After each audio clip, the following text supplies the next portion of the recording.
Bismillahirrahmanirrahim.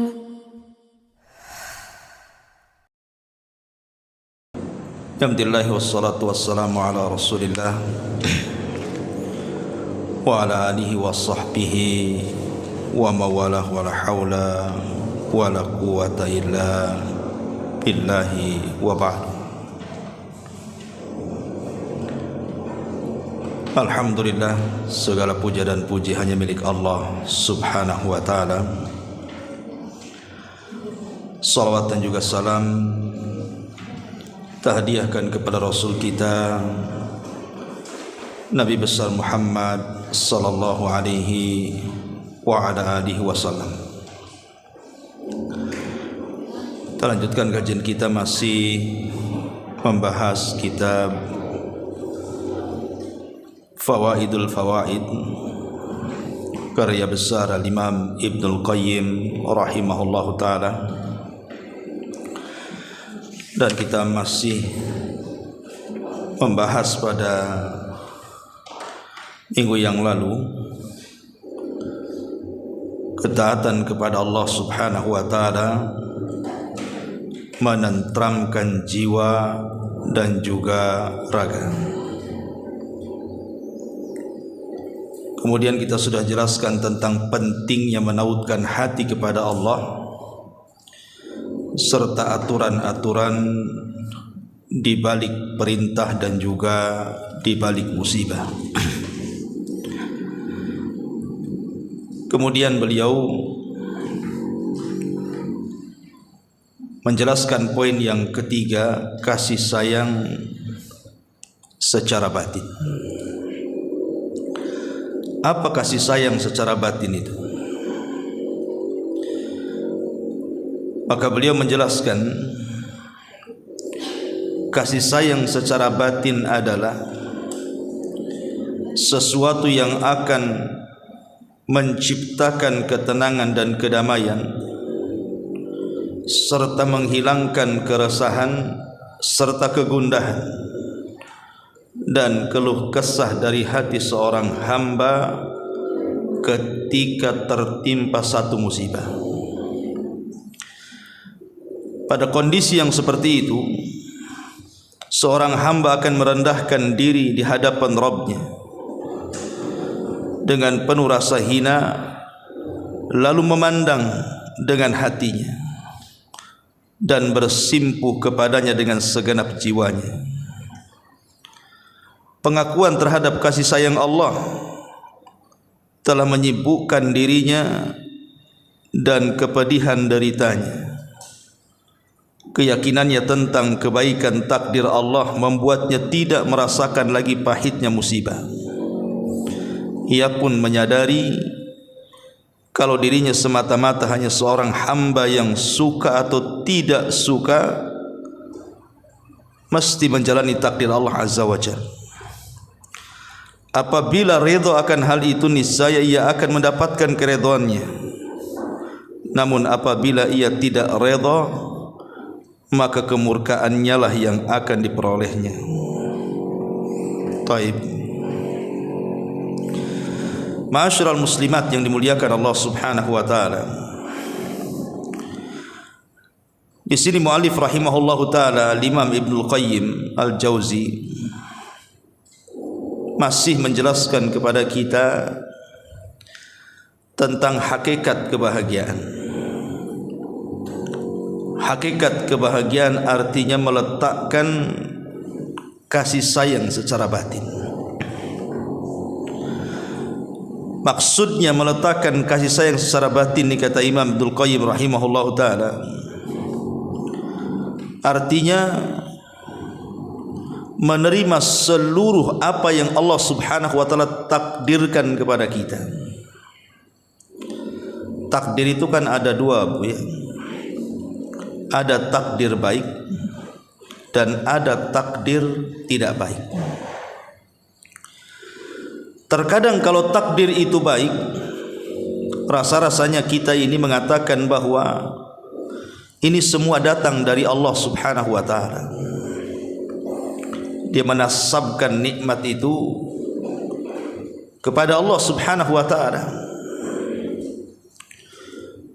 Tetapi ada juga yang kemudian dengan diberikan takdir baik itu seolah-olah dia merasa Allah Subhanahu wa taala sedang memuliakan dirinya. Persis seperti firman Allah Subhanahu wa taala, Rabbi akraman. Rabbku sedang memuliakan diriku. Tapi kalau seandainya takdir yang Allah berikan itu tidak baik dan buruk, dia pun mengatakan Rabbi ahana. Rabbku sedang menghinakan diriku. Dan itu kebanyakan manusia. Kalau mendapatkan nikmat dia mengatakan Rabbku sedang memuliakan aku. Tapi kalau mendapatkan ujian dan cobaan, dia pula mengatakan Rabbku sedang menghinakan aku. Padahal dia tidak paham bahwa ujian itu terkadang baik, terkadang tidak baik, dan dua-duanya baik bagi seorang muslim. Makanya Nabi SAW mengatakan ajaban li amril mu'min. Sungguh heran perkaranya seorang mukmin itu. In asabathu syarra syakara fakanat khairan lahu. Kalau ditimpa kebaikan bersyukur pula dia, dan dia mengatakan ini sebuah kebaikan baginya. Tapi wa in asabathu dharra sabara fakanat khairan lahu. Tapi kalau ditimpakan sebuah madarat, keburukan, ketidakenakan dalam hidupnya, maka dia pun sabar, itu pun lebih baik bagi dia. Begitulah seorang mukmin. Kalau setiap musibah dihadapi dengan kesabaran, setiap nikmat dihadapi dengan kesyukuran, bahagia tuh hidup itu.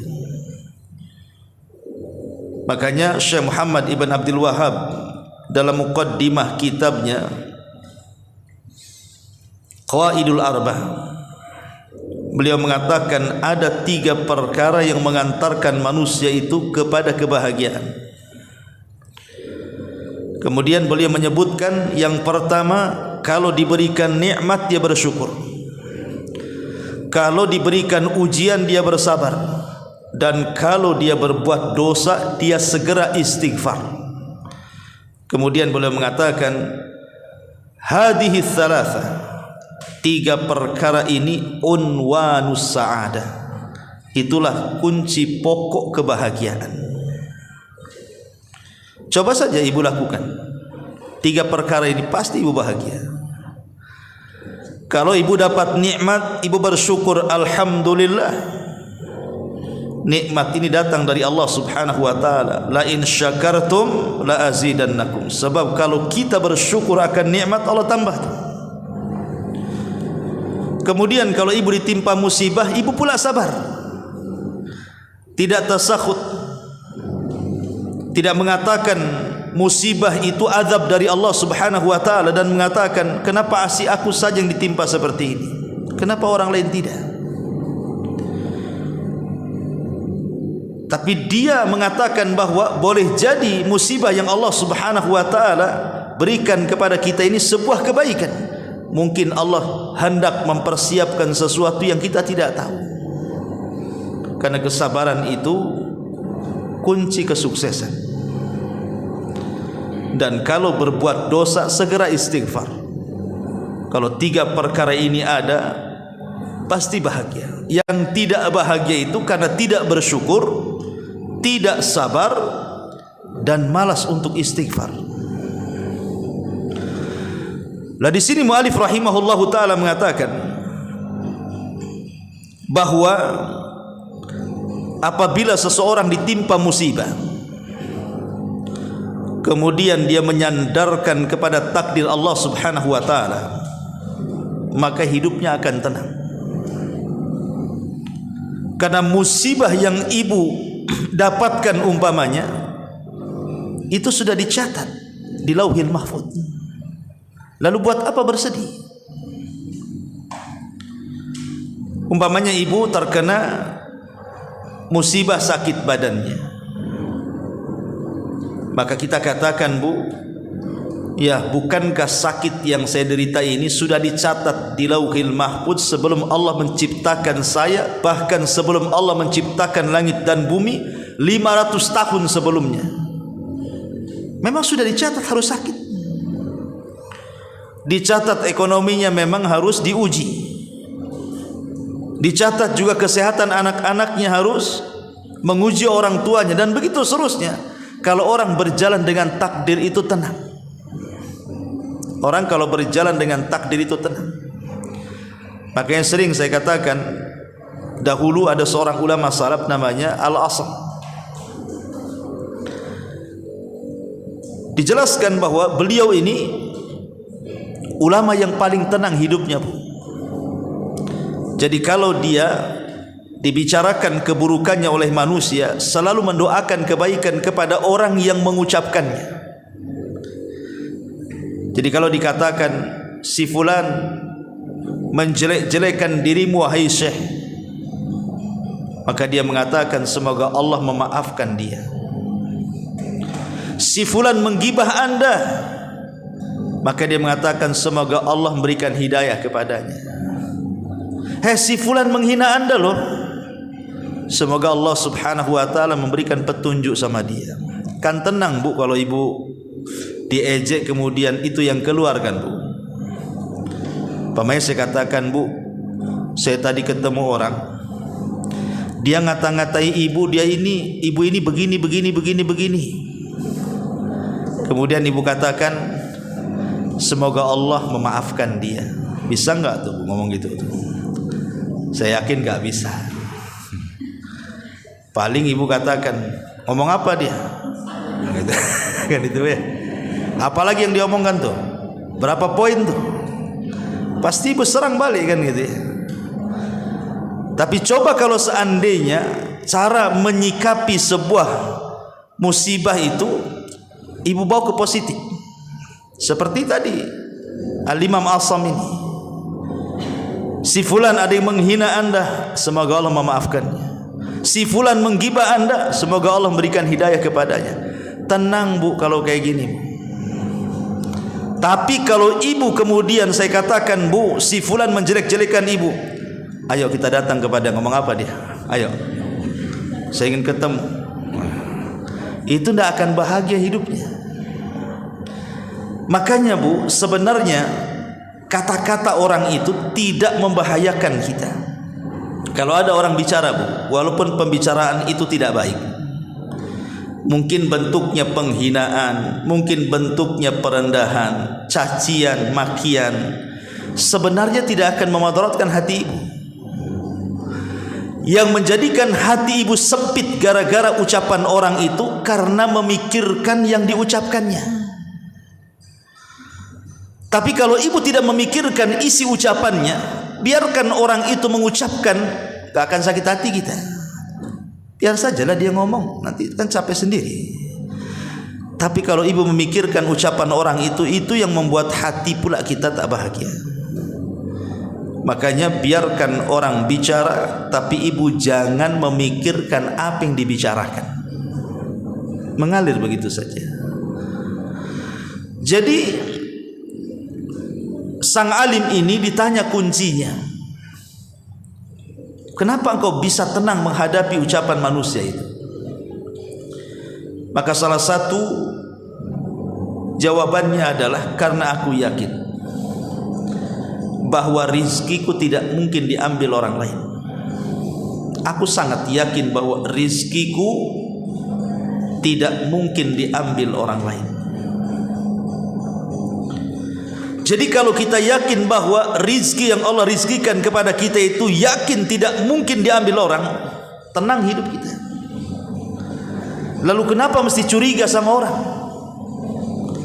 Ibu buka warung, kemudian sebelahnya buka warung, laris pula lah yang sebelah itu, sepi pula warung kita. Kalau seandainya ibu yakin bahwa tidak mungkinlah warung sebelah itu mengambil rizki dari yang Allah rizkikan kepada kita, ibu akan tenang. Mungkin sudah rizkinya dia rame, mungkin belum rizkinya saya belum rame. Kan tenang tuh. Ya saya kan hanya ikhtiar berdoa saja, semoga Allah Subhanahu wa taala melariskan dagangan saya. Kalau sikap kita seperti ini berjalan dengan takdir, Bu, tenang.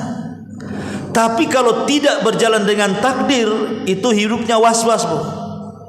Jangan-jangan pakai dukun tuh. Jangan-jangan rajahnya banyak tuh. Jangan-jangan dia hasad dengan saya. Jangan-jangan meletakkan apa. Jangan-jangan akhirnya tidak tenang hidupnya. Karena hidup dengan kalimat jangan-jangan akhirnya. Begitu juga perkara-perkara yang lainnya. Yakin bahwa rizki kita tidak mungkin diambil orang lain. Satu dunia mencaci maki ibu, tidak mungkin berkurang rizki ibu. Tidak mungkin berkurang rizki ibu. Karena rizki itu tidak mungkin diambil orang. Berjalanlah dengan takdir. Silahkan menghina, mencaci, memaki saya. Toh saya juga tidak akan bergeming dengan cacian makian itu. Karena aku yakin rizki Allah tidak mungkin diambil orang yang mencaci maki saya. Karena biasanya kalau ada orang yang menghina itu, hakikatnya dia tidak punya yang ada pada diri kita. Makanya dia menghina kita. Dari sini ulama mengajarkan kepada kita sebisa mungkin jangan terpengaruh hati itu dengan ucapan manusia. Makanya sering saya istilahkan, Bu, jadikan hati itu seperti pintu. Jadikan hati itu seperti pintu. Apa maksudnya? Ibu kalau dalam rumah kemudian bising, Bu, pasti ditutup pintunya. Kalau masih bising juga, masuk ke kamar, ditutup lagi pintunya supaya tidak mendengar ucapan-ucapan yang bising dari luar masuk ke dalam rumah, kan? Itu telinga kita. Lah jadikan juga hati kita itu seperti telinga yang kalau merasa bising ditutup pintunya. Lah begitu juga hati, kalau sudah mulai hati ini diganggu oleh ucapan manusia, maka tutup rapat-rapat hati itu. Jangan sampai ada ucapan masuk ke dalam hati kemudian ibu terpikir dengan ucapan itu. Berjalanlah dengan takdir Allah. Itulah kata Imam Abdul Qayyim di sini. Berjalan dengan takdir Allah. Dan kata Imam Al-Asam tadi, rizki kita tidak mungkin diambil orang. Ajal kita, bahagia kita, celaka kita, husnul khotimah, su'ul khotimah kita, semuanya itu berjalan dengan takdir. Sebab kalau seandainya orang berjalan dengan takdir itu tenang hatinya, gak mungkinlah kebahagiaan saya diambil orang lain. Lah di sini mu'alif rahimahullah ta'ala mengatakan, pada kondisi demikian seorang hamba akan merendahkan diri di hadapan Rabbnya dengan penuh rasa hina, lalu memandangnya dengan hatinya dan bersimpuh kepadanya dengan segenap jiwanya. Pengakuan terhadap kasih sayang Allah telah menyibukkan dirinya dari kepedihan penderitaannya. Maksudnya apa, Bu? Nabi Ayub alaihi salatu wassalam, salah satu nabi yang banyak ditimpa musibah. Makanya orang-orang Arab itu biasa mengatakan kepada orang yang terkena musibah, sabarlah wahai fulan seperti Ayub alaihi salatu wassalam. Walaupun tidak ada yang bisa menandingi kesabaran Ayub, kan, Bu. Cuman kan untuk menghibur. Sabar ya, dulu juga Nabi Ayub ditimpa musibah yang sama, padahal nggak sama. Nabi Ayub lebih besar musibahnya. Lah Nabi Ayub alaihi salatu wassalam itu sampai dikenal Imamus Sabirin, imamnya yang ingin mencontoh kesabaran. Kalau ibu ingin mencontoh kesabaran, contohlah Nabi Ayub. Itu manusia paling sabar. Ditimpa ekonominya, ludes habis kekayaannya, tidak tersisa sedikit pun. Tapi Nabi Ayub hanya mengatakan inna lillahi wa inna ilaihi raji'un. Toh kekayaan ini milik Allah kok. Kalau Allah hendak mengambilnya ya silahkan saja. Coba Bu, kalau ibu terapkan kalimat ini,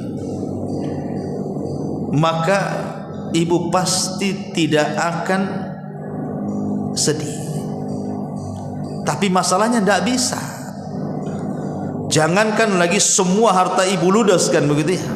Nih ibu datang dari rumah ke sini, dompet jatuh di jalan.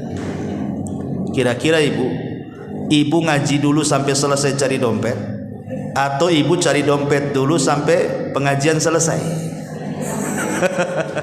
Gak mungkin, gak yakin lah ibu ya kalau ibu nantilah ngaji dulu lah. Dah was-was duluan tuh. Jadi gimana jatuh diambil orang, padahal isi dompet 100.000. Yang di bank itu masih miliaran. Mikir yang 100.000 ninggalin majelis ilmu. Karena kita ini loh hati belum bisa tertata tuh. Lah, Nabi Ayub ini mengajarkan kepada kita bagaimana kehilangan harta itu tidak membuat dia sedih. Karena dia yakin toh harta itu milik Allah kok. Kalau Allah mengambil ya silahkan saja. Ini yang belum bisa kita lakukan. Belum bisa. Kadang-kadang sedikit harta kita hilang tuh kayak kiamat besar. Pir gitu ya, kepikiran terus. Kemudian apalagi, bukan hanya hartanya ludes Nabi Ayub ini, tetapi anak-anaknya juga diwafatkan semuanya. Nabi Ayub itu punya anak-anak banyak, dan anak-anaknya semua baik-baik. Tentu ibu kalau punya anak baik kan sayang. Kalau seandainya meninggal itu rasanya sedihnya luar biasa. Lah Nabi Ayub alaihi salatu wassalam ditimpa musibah dengan cara seluruh putra-putranya meninggal di hadapannya. Tidak ada yang tersisa satupun. Luar biasa. Saya itu pernah melihat ada salah seorang ikhwan kita itu anaknya meninggal. Jadi punya anak meninggal, punya anak lagi meninggal lagi, sampai 3 kali. Itu kepikiran kayak orang mau stres, persis kayak mau stres, mau gila pokoknya, karena 3-tiganya meninggal. Jadi setiap melahirkan nanti besar sedikit meninggal, melahirkan besar sedikit meninggal, sampai kayaknya hidupnya putus asa. Ya, karena kehilangan anak itu kan beda dengan kehilangan pasangan kan Bu. Kalau ibu kehilangan suami, kawin lagi Bu ya. Tapi kalau ibu kehilangan anak itu tak mungkin lah ambil anak orang. Beda cinta kepada anak kandung dengan anak orang kan beda Bu. Karena namanya anak itu kan si jantung hati bahasanya, memang itu darah daging kita. Kalau ditimpa meninggal, makanya jangankan kita ya, Nabi SAW saja ketika Ibrahim putranya meninggal, sedihnya luar biasa. Sampai-sampai mengatakan kepada Abdurrahman ibn Auf itu, wa inna li firaqika ya Ibrahim lamahzunun. Perpisahan diriku dan dirimu wahai Ibrahim sungguh menyayat hati. Sampai Rasul menangis dan mengatakan kepada Abdurrahman ibn Auf, ini adalah tangisan rahmat, tangisan kasih sayang seorang bapak kepada anaknya. Tapi Nabi Ayub mencontohkan menghadapi kematian putra-putranya berjalan dengan kesabaran, sabar. Inna lillahi wa inna ilaihi rajiun. Apalagi ujian Nabi Ayub, ditimpa penyakit. Penyakit ini aneh karena tidak ada penyakit yang seperti itu pada kaumnya. Sampai-sampai dijelaskan oleh para ulama sejarah itu, jadi Nabi Ayub itu diberikan penyakit dari atas kepala sampai kaki itu penuh dengan benjolan. Benjolan ini isinya nanah dan darah serta cairan yang sangat bau, sehingga manusia takut mendekati dirinya, disangka penyakit menular. Satu persatu manusia tidak mau berani mendekatnya, sampai akhirnya Nabi Ayub hanya tinggal berdua dengan istri tercintanya. Itu pun harus mengungsi menjauh dari orang desanya. Akhirnya hidup berdua saja sama istrinya, terisolasi dari masyarakat. Tapi Nabi Ayub alaihi salatu wassalam dengan kesabarannya, dia menasabkan seluruh musibah yang menimpanya itu bagian daripada kasih sayang Allah. Itu yang disebut kasih sayang secara batin itu. Menasabkan kasih sayang kepada Allah Subhanahu wa taala tatkala Allah menimpakan musibah kepada kita. Kita katakan bahwa tidaklah Allah memberikan musibah kepada kita kecuali karena Allah sayang dengan kita. Boleh jadi Allah hendak mengangkat derajat kita, boleh jadi Allah hendak menghapuskan dosa-dosa kita, boleh jadi Allah telah mempersiapkan sesuatu yang kita tidak tahu. Di balik musibah itu pasti ada kebaikan yang Allah sudah siapkan untuk kita. Kalau hidup seperti ini, meyakini setiap musibah itu adalah kasih sayang yang Allah berikan kepada kita karena Allah hendak mengangkat derajat kita, tidak ada orang menangis karena musibah itu. Kalau ini yang diterapkan. Tapi kan tidak demikian. Kebanyakan kita ini kadang-kadang kalau tertimpa musibah itu tidak pernah menasabkan musibah ini bahwa itu bagian daripada kasih sayang Allah Azza wa Jalla. Padahal Nabi mengatakan, innallaha idza ahabba 'abdan ibtalahu, kata Rasul. Allah itu kalau mencintai seorang hamba pasti Allah akan mengujinya. Jadi Allah itu kalau mencintai seorang hamba pasti Allah akan menguji hamba-hamba yang dicintainya. Betulkah dia jujur keimanannya ataukah dusta? Faman radiya falahu ridha wa man sakhita falahu sukhtu. Kalau hamba yang diujinya itu redha dengan ujian yang ia berikan kepadanya, Allah pun senang kepadanya. Tapi kalau hamba ini tidak redha dengan ujiannya, maka Allah pun murka kepadanya. Jadi sudah sunnatullah ya, sudah sunnah Allah. Allah itu menguji hamba-hambanya yang dicintainya, karena keutamaan hamba yang dicintai Allah itu luar biasa. Allah kalau sudah mencintai hambanya, Allah panggil malaikat Jibril, kemudian mengatakan, ya Jibril, aku cinta dengan si fulan, kau harus cinta juga dengan si fulan. Maka Jibril memanggil seluruh malaikat dan mengatakan, ya malaikat Allah, wahai malaikat-malaikat Allah, Allah sudah mencintai si fulan, kalian pun wajib mencintai si fulan. Maka semua malaikat mencintai si fulan yang dicintai Allah itu. Maka Allah tanamkan kecintaan kepada makhluk yang ada di bumi kepadanya. Jadi raihlah kecintaan kepada Allah supaya seluruh malaikat cinta kepada kita, dan Allah tanamkan kecintaan kepada manusia kepada kita dengan cara apa? Salah satunya apabila Allah memberikan musibah kepada kita, maka redhalah dengan musibah itu. Katakan bahwa musibah ini karena cintanya Allah dengan kita. Itulah perkataan Ayub ketika dia mengatakan, Rabbi inni masaniya dhur wa anta arhamur rahimin.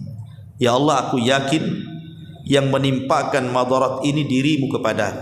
Aku yakin ini penyakit datang dari kamu, dan aku yakin juga tidaklah kau memberikan penyakit kecuali karena sayangmu kepadaku. Kan mantap tuh.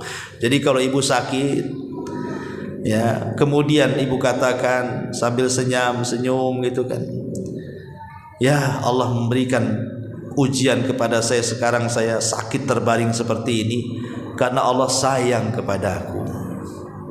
Bisa enggak tuh? Enggak yakin saya sama ibu tuh kalau ibu ngomong gitu ya. Yang ada malah mengeluh gitu. Imam Ahmad saat sakit, dia mengerung kesakitan. Mungkin bahasa kitanya aduh gitu ya. Ibu kalau sakit kan aduh gitu ya. Dalam bahasa Arabnya disebut anin. Jadi Imam Ahmad di saat sakit keluar anin, keluar kalimat aduh, saking sakitnya yang ia derita atau penyakit yang diderita Imam Ahmad. Kemudian orang sebelahnya mengatakan, ya Imam, anna kalimatal anin minal kalam wal kalamu yuktab. Imam, kalimat aduh itu bagian daripada ucapan, dan ucapan itu akan dicatat malaikat. Langsung diam. Imam Ahmad langsung diam. Dia padahal merasakan sakit yang luar biasa.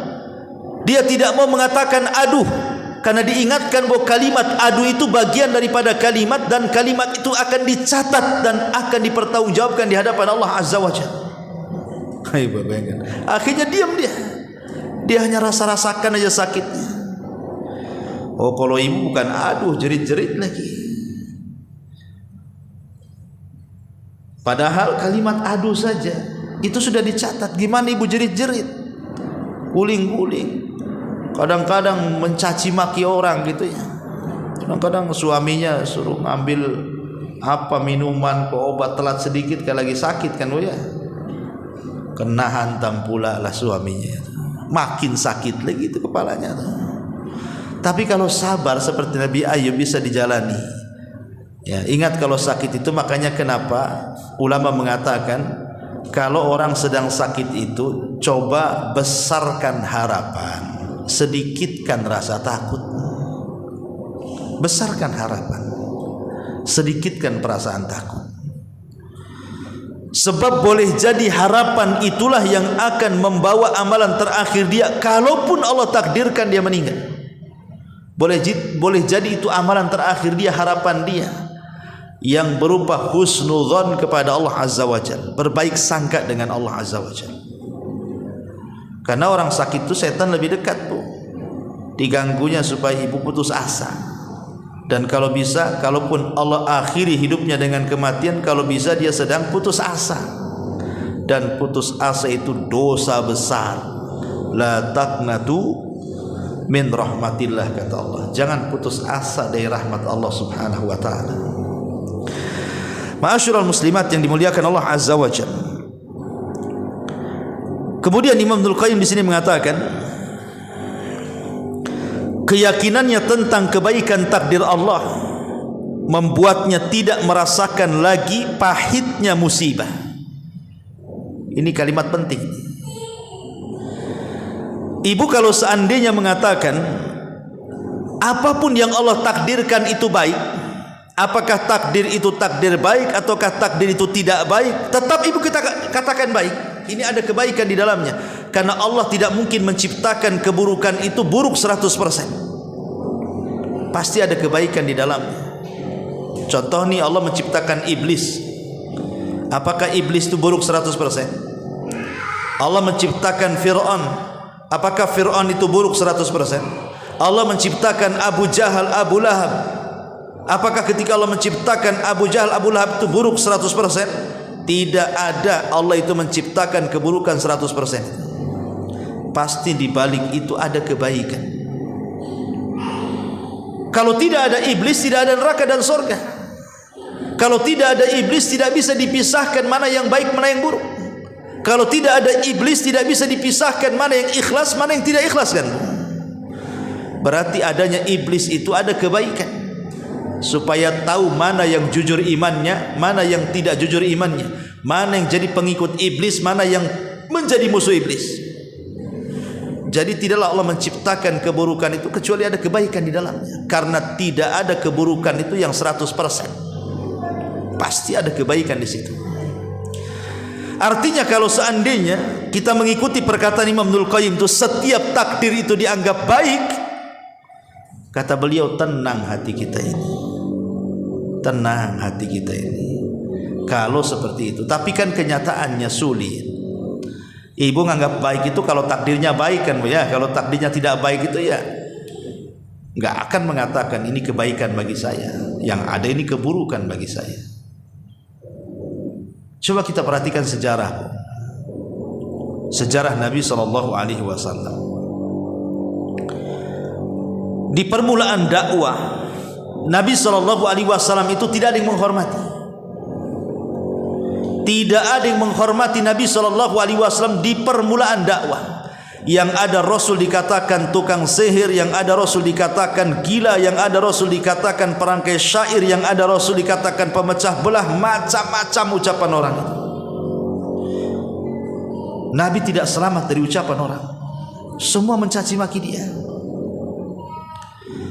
Sampai akhirnya kemudian dia harus hijrah ke Taif. Kemudian penduduk Taif bukan hanya menerima dakwah Rasul yang ada lebih keras dibandingkan permusuhnya orang-orang Quraisy, bahkan wanita-wanita ikut melempar dengan batu mencaci maki. Anak-anak kemudian meletakkan duri di jalan supaya Rasul tersakiti, dan laki-lakinya melempari Nabi SAW dan mengusirnya.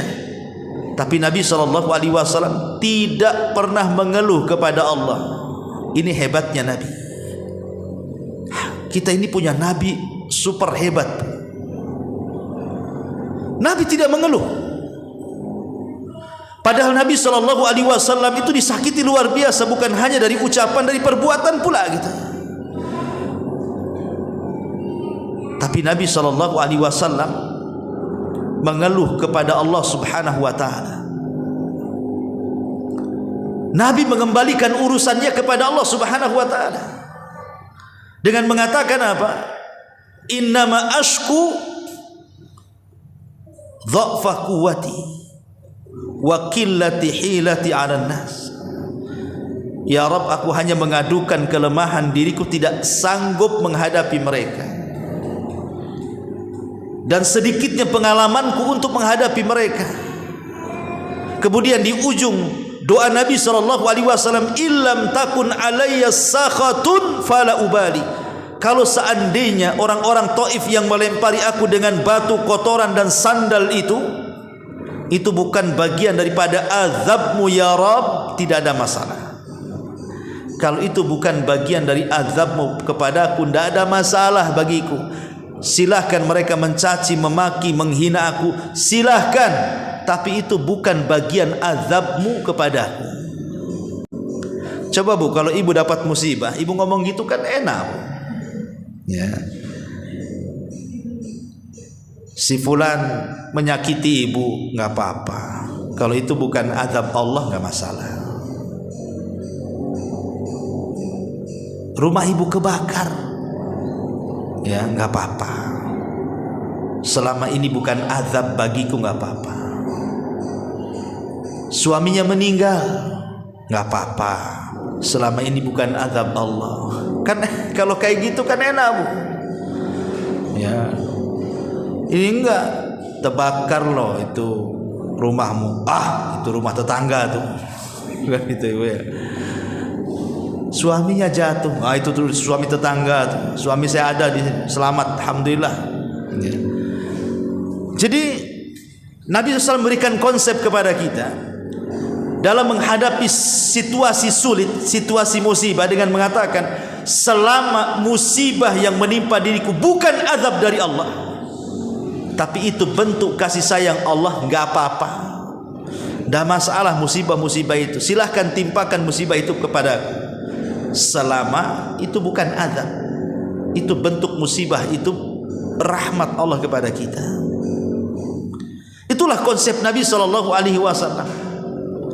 mengadukan setiap permasalahan kepada Allah. Makanya para ulama mengatakan, siapa yang punya masalah kemudian ibu angkat kedua tangan, kemudian ibu panggil Allah dengan mengatakan ya Rabb, maka ucapan ya Rabb itu tidak akan mengecewakan ibu.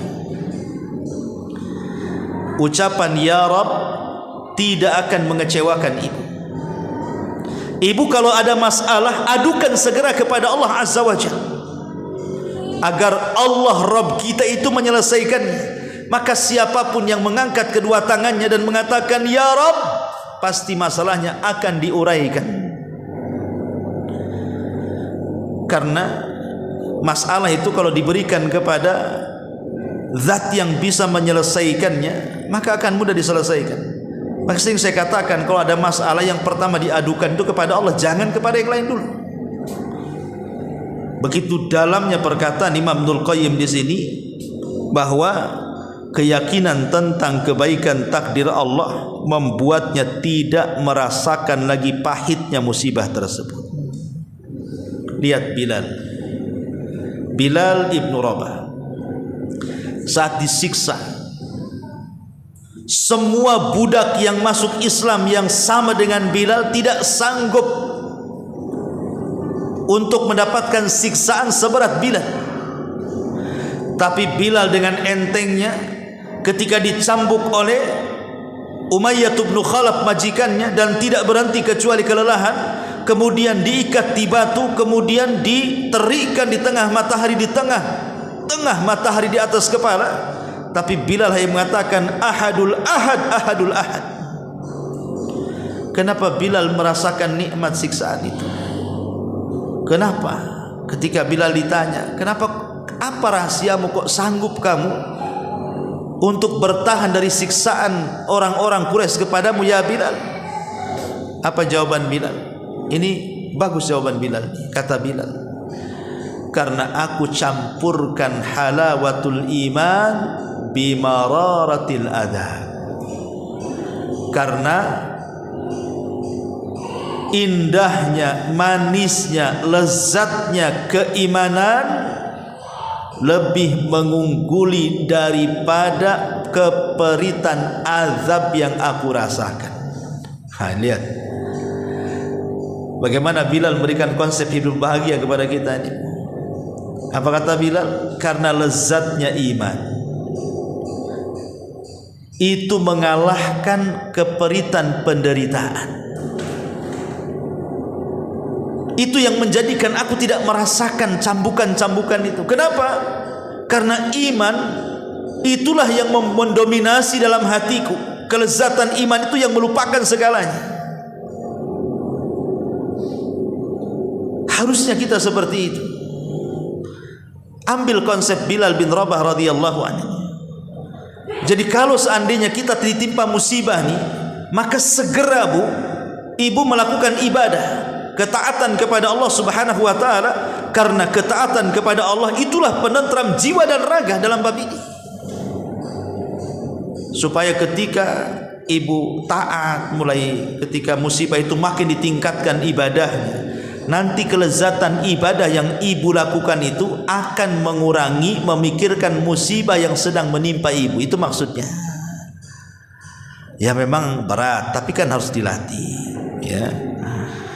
Kemudian mu'alif rahimahullahu ta'ala mengatakan, ia pun menyadari kalau dirinya semata-mata seorang hamba yang suka ataupun tidak suka mesti menjalani takdir Rabbnya. Manusia tidak mungkin lepas dari takdir, siapapun dia. Maka apabila redha akan hal itu, niscaya ia akan mendapatkan keredhaannya. Namun apabila dia tidak redha, maka kemurkaannya lah yang akan diperoleh. Kemarin sudah saya singgung macam-macam orang dengan musibah itu kan. Maka yang terburuk dari orang yang mendapatkan musibah itu, apabila satu hatinya tidak ikhlas, lisannya tidak redha karena mencela Allah, dan juga dia marah seolah-olah musibah itu azab yang sedang ditimpakan kepadanya. Ini seburuk-buruk orang yang mendapatkan musibah kemudian dia melakukan hal yang seperti itu. Ma'asyiral muslimat yang dimuliakan Allah Azza wa Jalla, inilah perkataan mu'alif. Kemudian yang terakhir beliau tutup, kasih sayang secara batin ini merupakan buah dari muamalah batiniyah, kesalehan batin yang disebut sebelumnya. Semakin soleh batinnya, semakin bertambah kasih sayang secara batin yang diperolehnya. Sebaliknya, semakin berkurang kesolehan batinnya, maka semakin berkurang kasih sayang secara batin yang diraih. Maksudnya tetap kembali kepada kesolehan hati. Kalau hati ini baik, maka badan juga akan tergerak untuk melakukan kebaikan. Tapi kalau hati ini jahat, maka badan pun akan tergerak untuk melakukan kejahatan. Makanya di tempat lain saya jelaskan pembahasan tentang rahatul bal. di antara satu sifat penduduk sorga itu adalah Allah anugerahkan kepada penduduk sorga itu rahatul bal, kebahagiaan mutlak pada hatinya. Karena seluruh penduduk sorga itu cuma satu hati, Bu. Kalau kita di dunia kan banyak hati. Walaupun ibu kumpul di satu pengajian nih, yang kumpul-kumpul di sini itu kan macam-macam kan hatinya, Bu. Ada yang hatinya sedang dendam sama kawan sebelahnya, ya, ada yang hatinya memikirkan hutang mau bayar ke sebelahnya, ada yang hatinya sedang terpikir macam-macam kan, Bu ya. Itu di dunia itu kan hati macam-macam tuh. Tapi kalau di sorga itu cuma satu hati, Bu. Ya, jadi di sorga itu satu hati karena Allah cabut segala sesuatu yang bisa menyedihkan hatinya. Makanya penduduk sorga itu tidak ada yang dendam, tidak ada yang hasad, tidak ada yang marah, tidak ada dengki, tidak, pokoknya betul-betul wa naza'na ma fi sudurihim min ghillin ikhwana. Kami cabut segala sesuatu yang bisa mengotori hatinya, sehingga semua penduduk sorga itu ata biqalbin salim, datang dengan buah hati yang selamat. Kenapa? Dan itulah rahasia kenapa penduduk sorga bahagia, ya. Rahasia kenapa penduduk sorga itu bahagia, karena hatinya tidak ada penyakit, semua dicabut. Maka rahasia besar bahagia itu sekali lagi adalah dengan cara rahatul bal. Bahagiakan hati, maka yang lainnya bahagia. Tapi kalau hati sempit, yang lain ikut sempit. Itu yang dikatakan Ibnul Qayyim di sini. Yang penting hati itu tenang, maka yang lain ikut tenang. Tapi kalau hati tidak tenang, yang lain tidak akan tenang. Makanya kenapa hati para ulama, walaupun badan-badan mereka di penjara, Bu, para ulama itu tidak pernah merasakan sedih. Bahkan ada seorang ulama mengatakan, kalau seandainya para raja, kalau seandainya anak-anak raja itu tahu betapa bahagianya kita para ulama di dalam penjara, tentu mereka akan datang menghunuskan pedang-pedang mereka di kepala kita. Ini ucapan para ulama salaf dulu. Kalau seandainya para raja dan anak-anak raja itu mereka mengetahui betapa bahagianya kita para ulama di penjara ini, tentu mereka akan datang dengan pedang dan memenggal kepala kita. Kenapa jasad-jasad para ulama, walaupun mereka di penjara seperti Ibnu Taimiyah di penjara sekian tahun, Imam Ahmad di penjara sekian tahun, Imam Bukhari, Imam Syafi'i, para ulama salaf dulu itu banyak di penjara oleh pemerintah, tapi mereka tenang-tenang saja. Karena yang di penjara itu hanya fisiknya saja, hatinya tidak di penjara. Makanya kemudian batinnya tenang-tenang saja para ulama itu, karena mereka menyangka silahkan badan saya kalian penjara, tapi hati tidak bisa dipenjara.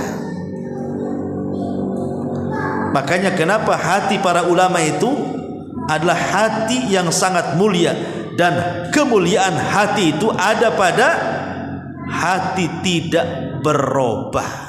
Coba, Bu, kalau bisa hati ibu itu jangan berubah. Baik mendengar orang yang mencela ibu, baik mendengar orang yang memuji ibu, jangan berubah. Sebab ibu ini kadang udah berubah masalahnya. Kalau ada yang muji, langsung ambil cermin. Betul nggak ya orang itu ngomong saya ya? Kayaknya langsung besar lah hidungnya tuh, Bu. Tapi kalau dengar ada orang yang mencela, langsung ciut, langsung terasa terhina dengan ucapan orang. Coba kalau seandainya kita jadikan sama antara pujian dan celaan. Anda mau mencela silahkan, Anda memuji ya silahkan. Hati saya tidak pernah berubah. Bahagia, Bu, kalau kayak gini. Ibu bisa tidak mempedulikan celaan dan pujian, tidak menjadikan memuji kemudian besar kepala kita, tidak pula menjadikan celaan itu mengecil pula kepala kita. Karena orang-orang yang mereka meladeni ucapan orang ketika memuji, tiba-tiba kemudian besar kepalanya, ketika ada yang mencela kemudian kecil, terasa kecil dan hina kita, itu biasanya hidupnya tidak bahagia. Cobalah jadikan kemuliaan itu bukan dari pujian orang, dan juga jangan pernah menjadikan sebuah kehinaan itu karena celaan orang. Celaan orang itu tidak menjadikan ibu terhina, sebagaimana pujian orang tidak menjadikan ibu ini naik pangkat dan derajatnya. Karena izzah itu hanya milik Allah. Siapapun yang Allah Subhanahu wa taala angkat derajatnya, tidak ada satupun makhluk merendahkannya. Tapi kalau Allah sudah merendahkannya, satu dunia mau mengangkat derajatnya tidak akan bisa. Maka kemuliaan itu hanya milik Allah. Walillahi izzatu jami'ah. Kemuliaan itu hanya milik Allah semuanya. Mintalah kepada Allah. Karena terkadang kalau kita melihat orang-orang yang ketika kita sukses mereka tepuk tangan, mengucapkan selamat, tapi ketika kita telungkup, ketika kita gulung tikar dan bengkrap, tangan yang digunakan untuk menepuk saat keberhasilan kita, mereka letakkan di muka-muka saat ketika kita gagal dalam usaha. Lalu apa gunanya tepuk tangan itu? Ya. Ketika kita sukses, mereka tepuk tangan. Ketika kita kemudian jatuh, mereka pun meletakkan tangan di muka-muka mereka. Ketika sukses, mereka mau datang kepada kita. Ketika kita jatuh, mereka sudah satu persatu mundur menjauhi kita. Itulah manusia. Lah karena manusia seperti itu, tidak perlu kita ini datang kepada manusia. Kalau ada masalah datang kepada Allah. Karena sifat manusia seperti itu, Bu. Kalau ibu berhasil, mereka datang. Ibu ini kayak gula. Orang itu kayak semut, datang semua ke ibu, ya ibu. Kalau ibu lagi susah, jauh-jauh. Jangan tuh. Ini orang ini kalau dekat-dekat kayaknya mau pinjam uang nih. Saya tahu nih orang susah nih. Kan ada orang kayak gitu. Tapi kalau dikembalikan kepada Allah Azza wa Jal, maka Allah lah sumber dari segala solusi. Inilah Imam Ibnu Al-Qayyim rahimahullah ta'ala memberikan kepada kita nasihat-nasihat yang indah soal kebahagiaan dengan ketenangan hati dengan cara ketaatan kepada Allah. Itulah penentram jiwa dan juga raga kita. Wallahu a'lam bishawab. Ya, ini saja yang saya sampaikan, Bu. Taib, sebelum saya tutup, silakan kalau ada yang bertanya.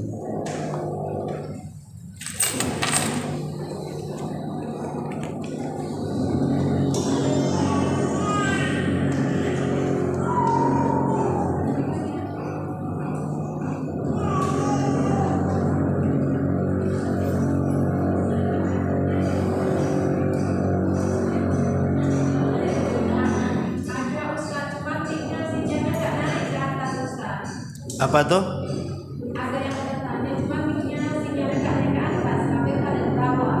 Oh gitu. Jadi yang nanya siapa? Yang di atas kan yang di bawah?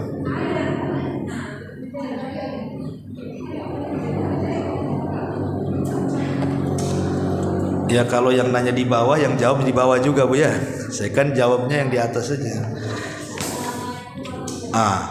Waalaikumsalam warahmatullahi wabarakatuh. Silakan.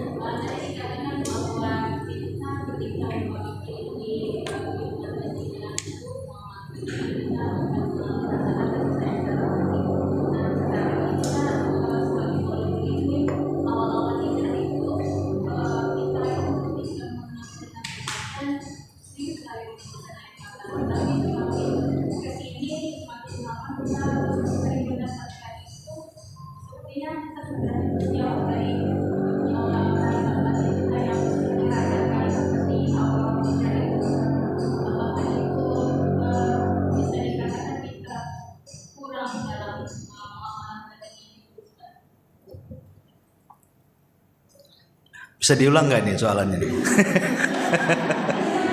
Memang betul juga nih, gara-gara suara bor di bawah jadi kena bor juga telinga saya. Disambung aja dengan orang depan tuh. Atau suruh duduk ke depan ini di balik tabir nih.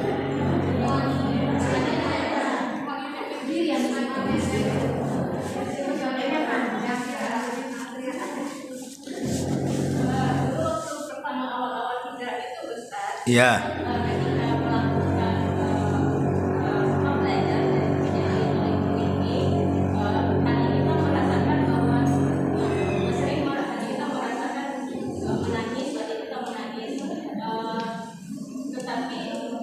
Menangisnya kenapa? Oh, setelah hijrah itu ingat dosa dulu. Oke.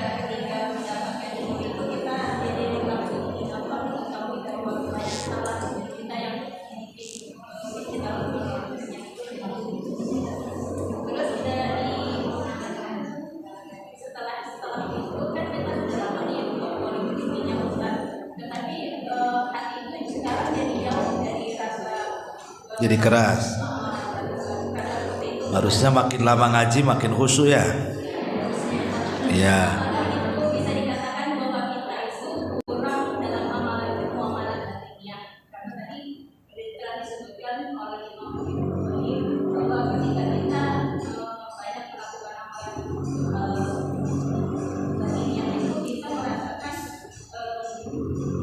Iya.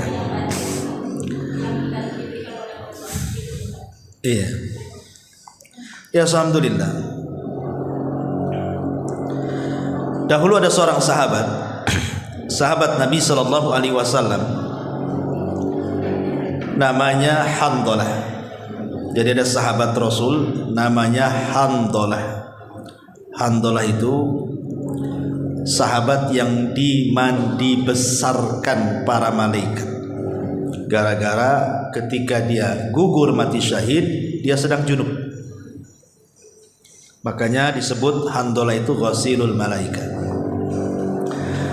Jadi satu kisah dari Handalah. Satu hari Handalah ini datang ke Abu Bakar Siddiq radhiyallahu anhu dan mengatakan, "Ya Abu Bakar, jangan-jangan saya munafik." Kata Abu Bakar, "Kenapa?" "Iya, jangan-jangan saya munafik, wahai Abu Bakar." "Iya, kenapa?" Kata Handalah, "Ya Abu Bakrin, sesungguhnya kalau saya duduk di majelis Nabi, kemudian Nabi sallallahu alaihi wasallam menceritakan tentang sorga dan neraka, kayaknya sorga itu di pelupuk mata, kayak neraka itu di pelupuk mata, seolah-olah betul-betul melihat sorga dan neraka kalau hadir di majelis Nabi. Tapi kalau mulai keluar dari majelis Nabi kemudian disibukkan dengan perkara dunia, kembali kepada keluarga, disibukkan dengan perkara dunia, seolah-olah sorga dan neraka itu hanya dongeng-dongeng belaka saja. Apa saya ini munafik? Apa saya munafik?" Kata Abu Bakar, "Apa yang kau rasakan, aku juga merasakannya. Kalau gitu yuk kita sama-sama datang kepada Rasul." Akhirnya Abu Bakar dan juga Handalah ini datang kepada Rasul. Persis dengan ucapan pertama Handalah kepada Abu Bakar itu pula diucapkan kepada Rasulullah. "Ya Rasulullah, kami nih kalau sedang hadir di majelis taklim bersamamu, kau cerita sorga rasanya sorga di pelupuk mataku, kau cerita neraka rasanya neraka di pelupuk mataku. Tapi setelah kami pergi beranjak dari majelis taklimmu, kemudian disibukkan dengan keluarga, disibukkan dengan pekerjaan dunia, rasa-rasanya sorga dan neraka itu bagaikan dongeng belaka. Apakah kami berdua munafik, wahai Rasul?" Maka Rasul SAW mengatakan, "Tidak, kalian bukan munafik dan tidak masuk ke kategori munafik. Walakin ya Handalah sa'atan sa'ah. Walakin akan tetapi wahai Handalah, jika demikian kondisinya, bagilah waktu-waktumu, sa'atan sa'ah. Satu waktu kau boleh sibuk dengan perkara duniamu, tapi satu waktu kau sibukkan dengan perkara akhiratmu. Ya, satu hari kerja, ya satu hari ngaji. Pagi kerja, malam ngaji. Pokoknya diselang-seling seperti itu. Jangan les nggak pernah ngaji. Ya. Jadi Rasul kemudian memberikan nasihat kepada Handalah seperti itu. Kenapa Nabi SAW memberikan Handalah? Sebab kalau seandainya Handalah ini lepas begitu saja, sudah tidak pernah hadir di majelis ta'lim, lepas dengan dunianya saja, tentu ketika dia mengatakan sorga dan neraka itu bagikan dongeng belaka, lama-lama dia nggak yakin lagi dengan sorga neraka itu. Makanya Rasulullah mengatakan, bolehlah kau sekali-kali sibuk dengan dunia, tapi sekali-kali juga hadirlah di majelis taklim, supaya cerita sorga neraka itu seolah-olah di pelupuk mata, tidak ditinggalkan akhirat. Maknanya adalah, dari sini kita tahu bahwa nasihat Rasul boleh disibukkan dengan dunia, tapi jangan lupakan akhirat.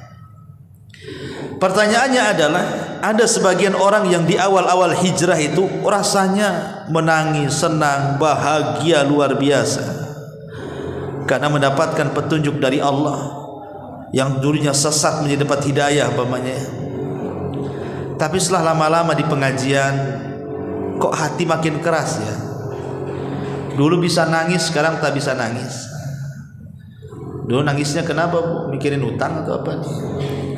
Jadi ada orang-orang yang makin mengeras hatinya.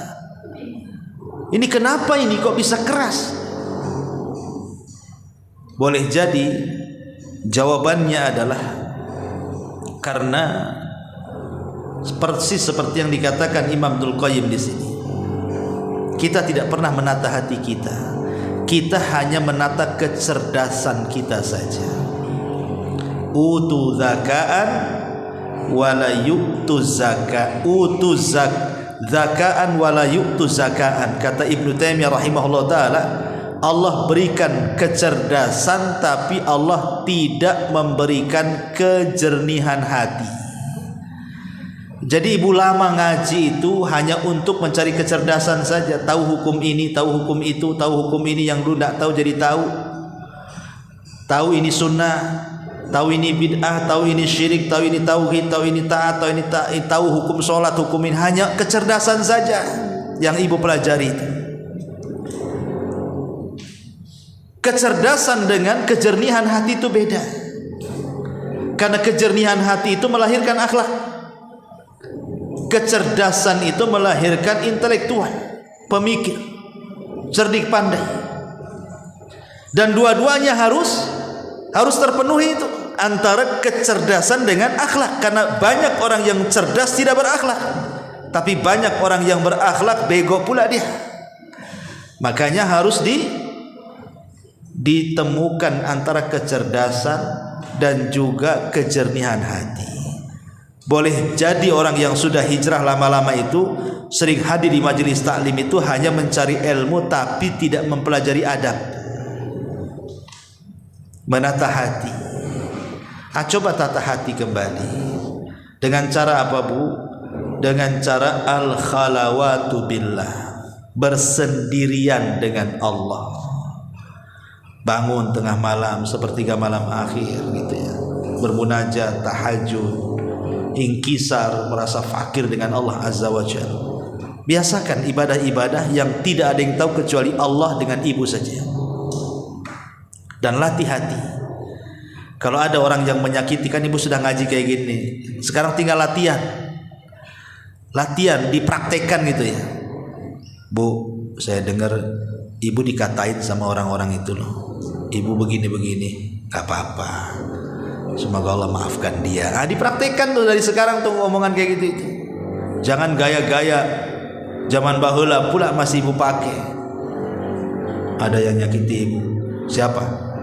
Berani dia sama saya? Emang dia siapa? Enggak, tinggalkan kata-kata itu tidak menata hati namanya. Ya, jadi dari sekarang dipraktekkan ilmunya. Ya, kalau mendengar hal-hal yang tidak enak, semoga Allah berikan hidayah kepada dia. Semoga Allah maafkan dia. Semoga Allah berikan petunjuk kepada dia. Semoga